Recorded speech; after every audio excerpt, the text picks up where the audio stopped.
What are Scout's best and worst weapons in MvM? Well, today we're going to answer that question in the form of a tier list, with D tier being the worst weapons and S tier being the best. Now, I have a few rules for this list. Number 1, this is an MvM tier list, specifically for 2 cities. Other tours and other game modes were not considered in the making of this video. Number 2, this tier list is based off the perspective of a solo queuing player who will encounter teams at a variety of different skill levels. Number 3, weapons will be ranked on their utility within their respective weapon slots and not on Scout as a whole. So yes, scatterguns will be in the same tier as melee weapons. No, this does not mean they're equally as good as each other. And of course, this is just my opinion from the experience I personally have in MvM. Let's begin. The bat is a weapon with 0 use. It has 0 utility whatsoever and can't even be upgraded to do more base damage. The scattergun is always a better option, even if you're out of ammo. You're better off running away and getting more than whacking a giant with a 35 damage swing. To put it simply, bleed damage just isn't good in MvM. It's fine in casual because 8 DPS is a decent chunk of damage relative to your scattergun, and the effect forces retreats. But in a game mode with fully upgraded rocket launchers and miniguns and sniper rifles and sentry guns attacking robots with thousands of health, 8 DPS is almost nothing in the grand scheme of things. For some reason, Valve also opted to not give this weapon the Mark for Death upgrade like the Sandman. I don't know why, but it's 1 buff away from being pretty good. Same concept, bleed damage just doesn't cut it in MvM. And I know some people will say, oh, but it can build Uber. But the medic usually has no shortage of heal targets when in the middle of a fight, and even with the small breaks during each wave, the scout gets overhealed from the money he collects. So in order to help the medic build Uber faster, you have to completely invalidate one of your class's best mechanics in order to make it happen. It's just not worth it.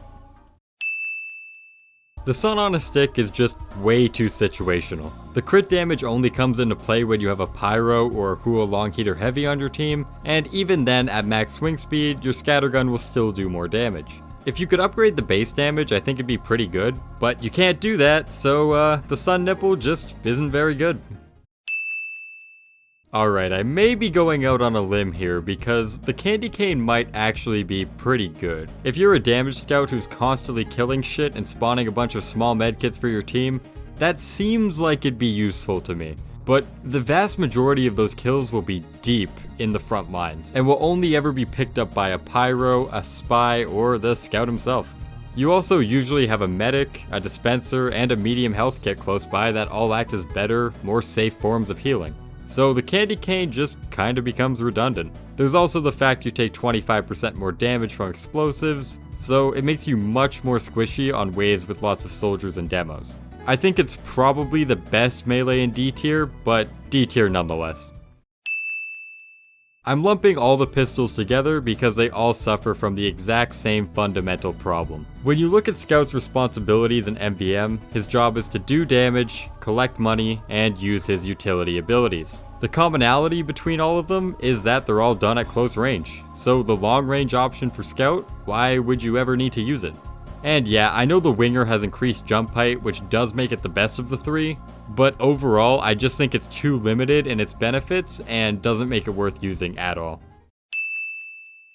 Oh look, it's another bleed weapon! Yeah, I already went over why bleed is trash in MvM, but I will say that the base damage of the cleaver isn't necessarily terrible, but the fact it's on cooldown absolutely destroys any chance of it being useful. If you could spam it, maybe it wouldn't be too terrible, but as it stands right now, it's really bad.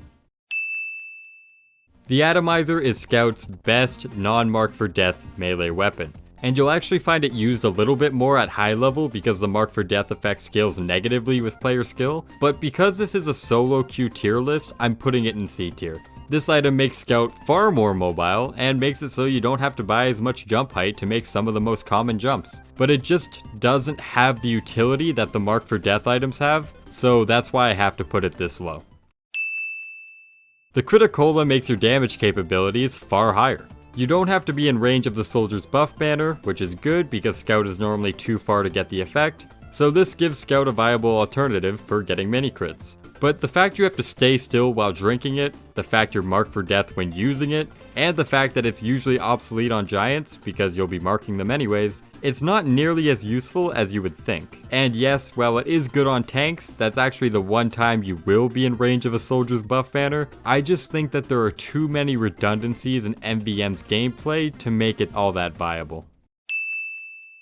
The bonk essentially acts as a free Uber canteen every 20 seconds, but with the penalty of being slowed down afterwards proportional to the amount of damage you avoided. It does have its moments, specifically on Hamlet Wave 2 with the 20 crit soldiers. That part is not fun, but as you get better at MvM, the more you learn how to position yourself safely, and the more you memorize the patterns of robots spawning relative to each wave, this makes the bonk become less and less impactful as time goes on.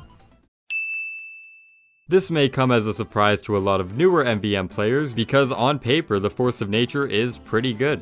It does good damage, it's good at tank busting, it enhances the scout's mobility with an on-demand triple jump. Why is this in C tier?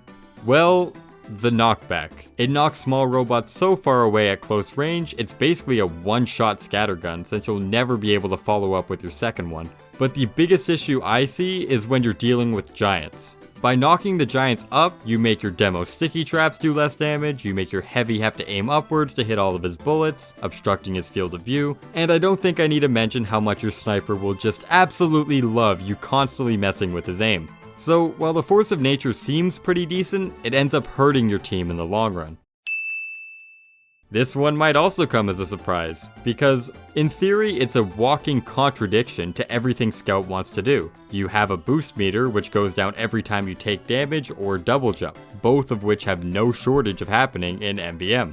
However, I actually find you'll be holding on to your boost much more than you would think by just getting a couple of those meat shots in on the last few robots of a small pack.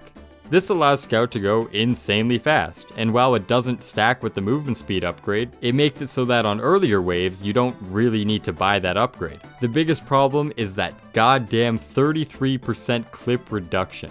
Only having 4 shots in the clip nerfs your damage by so much that all the credits you have on not buying speed upgrades go to just making it on par with the other scatterguns in terms of damage. So that's why it's in C tier. In my opinion, the backscatter is the most underwhelming scattergun in the game. Like the Babyface's blaster, it only has 4 shots in the clip and is 20% less accurate, with the trade-off being that you'll get mini crits when you shoot robots in the back. Now on giants, this has the same redundancy problem as the Criticola, where you'll usually be marking them, so this doesn't really come into play all that often. On small robots, this can actually be pretty good, and that's what saves it from the D tier, but as Scout you're constantly running to pick up money, and you have a lot of plates spinning at once, that having to add on proper positioning on top of that so you'll be consistently getting mini crits, I think that's just a little too much to juggle. And for that reason, I think it's just too situational to be put any higher than C tier. The Sandman is a very good weapon thanks to its Mark for Death upgrade. Being able to simultaneously slow and mark a target from any range is one of the greatest utilities in the entire game. It's the best weapon against Super Scouts, it can slow Sentry Busters for your medic, you can buy more balls for cheap, and even pick them up just like you can in casual. But this weapon's strength is also this weapon's weakness. The Mark for Death upgrade is 500 credits. On later waves this isn't too big of a deal, but on early waves when that is a massive percentage of your money, it's just way too expensive to be worth it. I mean, that's a resistance and a movement speed upgrade. That's a 25% damage and a jump height upgrade just to make this thing function. And that's a trade-off that just isn't worth it the vast majority of the time. So good on later waves, but just a little too expensive for it to be the meta. For some reason, the stock scattergun has gotten a reputation for being not that good in MvM.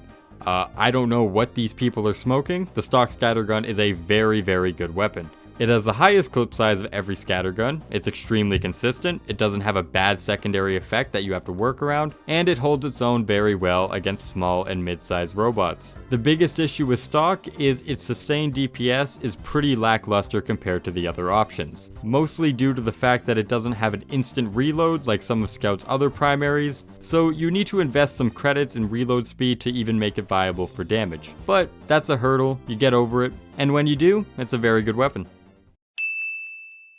The reason why the shortstop is so high on this list is because of its potential, plain and simple. This is the best scattergun for mid-range in the entire game, so being able to play at a slightly longer distance without a big DPS loss is very good. Like the double barrel guns, it reloads all of its shots at once, but unlike those scatterguns, it has 4 shots in the clip. This means that clip size upgrades are even more impactful, and couple that with firing speed upgrades, the shortstop has the single best late game sustained DPS of any of the scatterguns, making it an amazing giant killer and tank buster. But although it's phenomenal in the late game, it won't be until the later waves where you have the credit investments to make this thing worthwhile. And that's why it's not meta. It's worse than the stock scattergun on early waves, but better on later ones, so I think it sits in the same tier. For Scout's best melee, we have the Fan O' War, and it's pretty straightforward as to why. Mark for Death is the best utility in Scout's arsenal, and this is the only weapon in the game to have it for free. It gives mini crits to your entire team against any giants who get hit with this thing one time. And yeah, I know the effects of mini crits become less of a concern the higher your team's overall skill is, but even on high level teams, I still think it's the best. It's the cheapest and most consistent option in Scout's kits to apply the effect, and for that reason, it's very clearly number 1. For the best secondary, we have the Mad Milk. Honestly, this weapon is just absolutely fucking insane with how many support uses it has. By throwing it at a robot, preferably a giant, your entire team gets 60% of their DPS restored as health. This makes classes like Maximum Ramp Up Heavy or a Pyro with his on-demand crits nearly impenetrable, as the Mad Milk will quickly out-heal the robot's maximum damage output, a feat that sometimes a Medigun can't even accomplish. That on its own is good enough, but for some reason they decided to give the Mad Milk a slow upgrade for the incredibly cheap cost of 200 credits, and holy shit is it ever worth it. You can slow Super Scouts to make sure they don't cap the bomb, slow Fist of Steel Heavies to make sure they don't cap the gate, slow Sentry Busters so your medic can farm Uber off of them in a much easier and faster way. It's probably the single most useful utility item in the entirety of MvM, and for that reason, it easily takes the top spot. And for the best scattergun in the game by a significant margin, we have the Soda Popper. This weapon just has everything you want in a primary for Scout, and it becomes more and more clear just how good this thing is the more you use it. Because it reloads all of its shots at once and has an already fast firing speed, you only really have to upgrade the damage and clip size of the gun, allowing the Soda Popper to hit its maximum potential very early. You can also use an exploit to upgrade the gun's firing speed despite the fact that there's no option for it, but I'll cover that another time. Point being, this weapon is the single best DPS weapon for Scout in the game on the vast majority of waves. Now that alone would make it the best scattergun, but I haven't even talked about this weapon's signature ability. By dealing damage, you generate your height meter, which when filled allows the Scout to jump 5 times, all of which stack with the jump height upgrade. This allows Scout to jump all the way from the floor to the catwalk on Manhattan, and you can act as a complete counter to swarms of projectiles flying at your team, since you can take aggro and force the robots to aim upwards at you. My point is, if you're playing MvM and you're using any other scattergun besides the Soda Popper, you're doing it wrong. And that's it for the Scout tier list. If you enjoyed the video and want to see more MvM content, be sure to leave a like and subscribe to the channel.